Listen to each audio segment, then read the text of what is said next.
والسلام على عباده الذين اصطفى أعوذ بالله من الشيطان الرجيم بسم اللہ الرحمن الرحیم.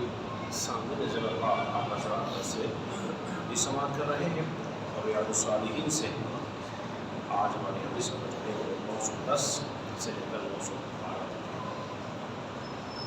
اور اس کا باب جو ہے 146 میں باب ہے.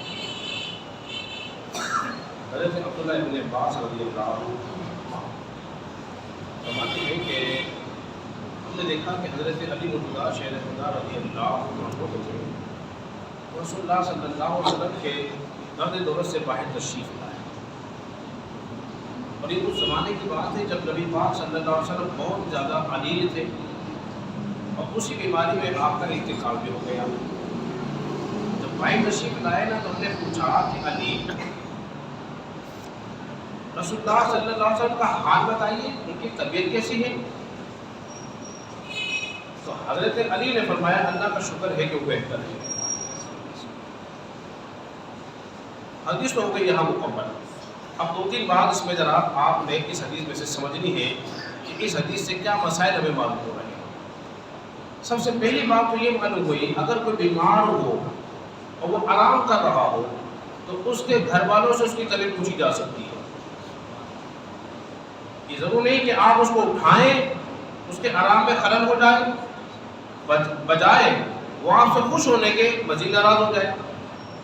ہو سکتا ہے تکلیف ایسی ہو کہ اس کا مرض بڑھ جائے بیدار کرنے سے. تو لہذا بہتر یہ ہے کہ جب آرام کر رہا ہو تو اس کو اٹھایا بولیے نہیں گیا واپسی آ جائے, گھر والوں سے پوچھ لے, اس کی آنکھ کھلنے پر اس کی طبیعت بہتر ہونے پر بتا دے کہ طبیعت وہی پوچھنے کے لیے آیا تھا. ایک بات ہو. دوسرا یہ کہ اگر مرض کتنا ہی خراب کیوں نہ ہو, مریض کی حالت کتنی خراب کیوں نہ ہو, ہمیں اچھے لفظوں سے یاد رکھنا چاہیے. یہ ایک بہت بہترین پہلو ہے اصلاح معاشرہ کا.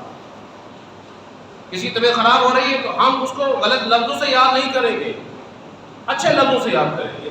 اس لیے کہ رسول اللہ صلی اللہ علیہ وسلم کی طبیعت اس وقت ناساز تھی. حضرت نے کیا کہا بہتر ہے.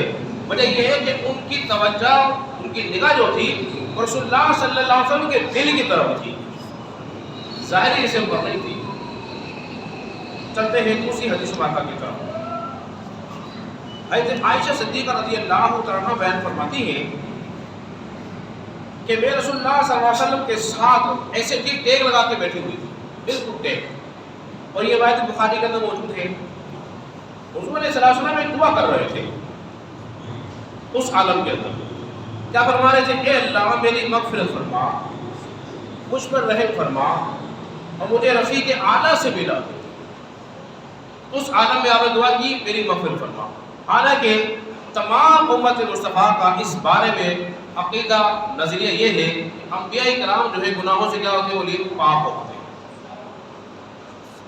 گناہوں سے پاک ہوتے ہیں, معصوم ہوتے ہیں.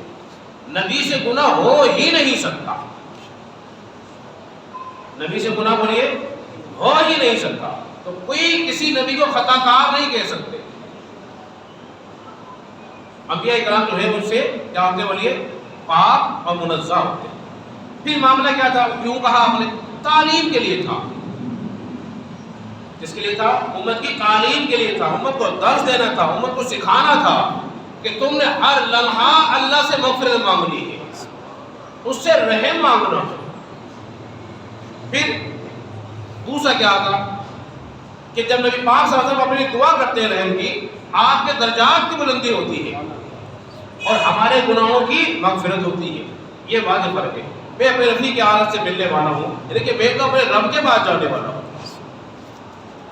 میں اپنے رب کے پاس جانے والا ہوں, اس سے ملاقات کرنے والا ہوں. قرآن مجید فرقان حمید کے اندر بھی یہ بات موجود ہے.